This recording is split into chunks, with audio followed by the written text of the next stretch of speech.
အခုလိုမျိုးကျွန်တော်ရဲ့ဗီဒီယိုကြည့်နေတဲ့သူတိုင်းကဒီတစ်နေ့မှာကျွန်တော်10မိနစ်အချိန်ပေးပြီးတော့တကယ်ကိုလုပ်ငန်းအတွက်အသုံးဝင်တဲ့ marketing idea တစ်ခုရခဲ့မယ်ဆိုရင်ကိုယ့်ရဲ့လုပ်ငန်းမှာပြန်ပြီးတော့အသုံးချနိုင်မယ်ဆိုရင်ကျွန်တော်တို့ဒီဗီဒီယိုကြည့်နေတဲ့သူအတွက်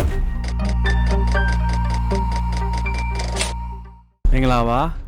ကျွန်တော်ရဲ့1 minute marketing challenge ကအခုဆိုရင်ကျွန်တော်နေ့စဉ်တင်လာတာအပုတ်60လောက်ရှိသွားပြီဆိုတော့လန်ခီးကတော့တဝက်ကိုရောက်ခဲ့ပြီအဲ့တော့ကျွန်တော်အစကနေပြီးတော့ပြန်စခဲ့တဲ့ရက်ကိုကျွန်တော်ပြန်ပြီးတော့တွေးမိတယ်ငါဒီ challenge ကိုဘာလို့လုပ်တာလဲပေါ့ဘာကြောင့်ရက်ပေါင်း120လဲပေါ့ကိုယ့်အကိုပြန်ပြီးတော့စဉ်းစားမိတကယ်တော့ကျွန်တော်ဒီ challenge ကိုလုပ်ဖြစ်ခဲ့တာကရည်ရွယ်ချက်3ခုရှိတယ်ပထမတစ်ခုကဘာလဲဆိုတော့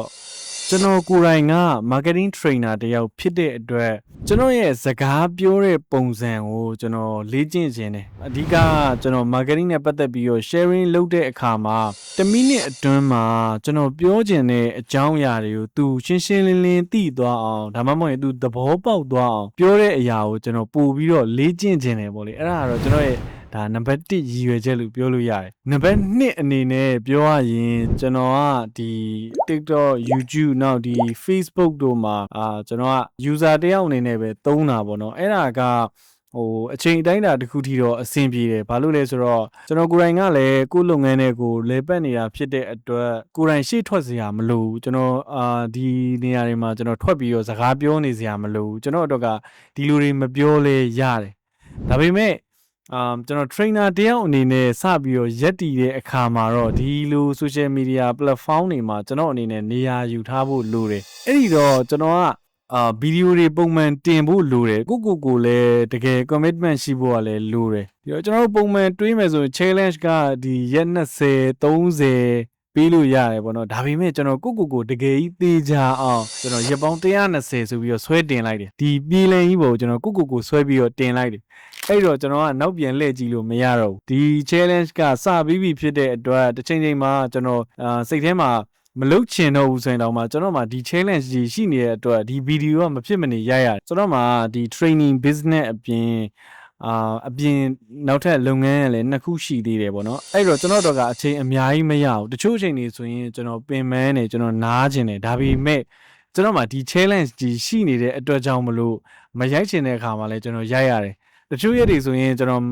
post မတင်ချင်ဘူးတချို့ရက်တွေဆိုရင်ကျွန်တော် schedule လုပ်ထားလို့တော့ရတယ်ဒါပေမဲ့ကျွန်တော်ဘယ်တော့မှ post ကို schedule မလုပ်ဘူးကျွန်တော်ကိုယ်တိုင်ပဲတင်တယ်တစ်နေ့တစ်ခါတင်တယ်ဆိုတော့ commitment လည်းကျွန်တော်ရချင်လို့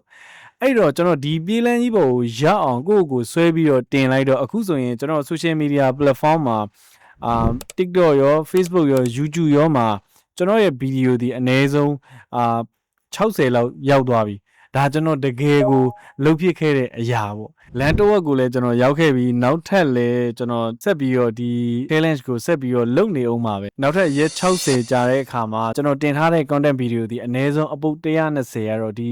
platform တွေမှာရောက်သွားပြီအဲ့ဒါကရည်ရွယ်ချက်နံပါတ်2ပေါ့နံပါတ်3ကတော့အရေးအကြီးဆုံးအချက်နဲ့အဲ့ဒီအချက်ကြောင့်ကျွန်တော်စပြစ်ခဲ့တာလည်းပါတယ်အခုလိုမျိုးကျွန်တော်ရဲ့ဗီဒီယိုကြည့်နေတဲ့သူတိုင်းကဒီတစ်နေ့မှာကျွန်တော်10မိနစ်အချိန်ပေးပြီးတော့တကယ်ကိုလုပ်ငန်းအတွက်အသုံးဝင်တဲ့ marketing idea တစ်ခုရခဲ့မယ်ဆိုရင်ကိုယ့်ရဲ့လုပ်ငန်းမှာပြန်ပြီးတော့အသုံးချနိုင်မယ်ဆိုရင်ကျွန်တော်တို့ဒီဗီဒီယိုကြည့်နေတဲ့သူအတွက်ဘယ်လောက်တောင်သူ့အတွက်အကျိုးမြတ်ရသွားမလဲသူ့အတွက်ဘယ်လိုမျိုးအကျိုးရှိမလဲဆိုတဲ့အရာကိုကျွန်တော်စဉ်းစားမိတယ်။သိကြတာကကျွန်တော်ကဒီ marketing နဲ့ပတ်သက်ပြီးတော့10မိနစ်အတွင်းမှာ sharing လုပ်တဲ့ဗီဒီယိုအပုတ်ပေါင်း120တင်မယ်။တင်တဲ့အပုတ်ပေါင်း120ဒီလေ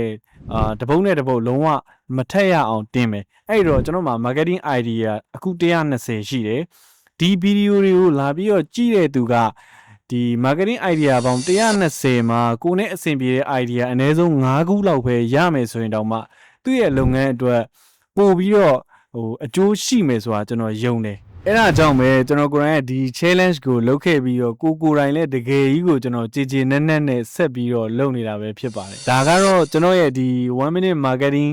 challenge ကိုစပစ်ခဲ့တဲ့အကြောင်းလေးနဲ့နောက်ပြီးတော့ကျွန်တော်ရဲ့ဒီရက်ပေါင်း60တိတိပေါ့နော်တရက်မှမပြတ်ဖဲကိုယ့်ရဲ့ commitment အတိုင်းလုပ်ခဲ့တဲ့ကိုဂုဏ်ပြုခြင်းလို့ရယ်နောက်ပြီးတော့ဒီရက်ပေါင်း60တိတိအထိကျွန်တော်ရဲ့ ဒီ content တွေကိုကြည့်ပေးခဲ့ကြတဲ့သူတွေကျွန်တော်ရဲ့ဒီ challenge ခရီးလမ်းတစ်လျှောက်မှာကျွန်တော်နဲ့အတူတူရှိနေပေးခဲ့ကြတဲ့သူတွေအားလုံးကိုကျွန်တော်ကဒီနေရာကနေပြီးတော့ကျေးဇူးတင်ကြောင်းလည်းပြောချင်တာဖြစ်ပါတယ်ဆိုတော့ကျွန်တော်တို့ထပ်ပြီးတော့ဗီဒီယိုတွေကရှိပါဦးမယ်ကျွန်တော်ရဲ့ဒီ The 10H Lab page မှာဒါ 1 minute marketing challenge အပြင်နောက်ထပ်ကျွန်တော် pocket အစီအစဉ်တွေလည်းအများကြီးလာမယ် marketing အတွက်တကယ်ကိုအကျိုးရှိတဲ့မျှဝေမှုတွေတကယ်ကို marketing အတွက်အကျိုးရှိမဲ့ talk show တွေနောက်ထပ်လည်းကျွန်တော်အများကြီးလုပ်ဖို့ရှိပါတယ်1 minute marketing challenge ဆိုတာကျွန်တော်ရဲ့ပထမဆုံး challenge ဖြစ်ပါတယ်ဆိုတော့ကျွန်တော်နောက်နေ့ဗီဒီယိုတွေမှာလည်းကျွန်တော်ထပ်ပြီးတော့ကျွန်တော်ရဲ့ challenge အတိုင်းပဲတင်နေပါအောင်မယ်အဲ့တော့ဒီဗီဒီယိုကြည့်နေတဲ့လူကလည်းကျွန်တော်ရဲ့ဒီ1 minute marketing challenge မှာ marketing နဲ့ပတ်သက်ပြီးတော့ဘယ်လိုအကြောင်းအရာတွေကိုပို့ပြီးတော့ sharing လုပ်စေခြင်းလဲကိုယ့်အနေနဲ့ဘယ်လိုအကြောင်းအရာတွေကိုပို့ပြီးတော့သိခြင်းလဲဆိုတာကို comment မှာရေးခဲ့ပေးပါအောင်ခင်ဗျာကျွန်တော်တို့နောက်ဗီဒီယိုတွေမှာပြန်ဆုံပါမယ်အားလုံးကိုကျေးဇူးတင်ပါတယ်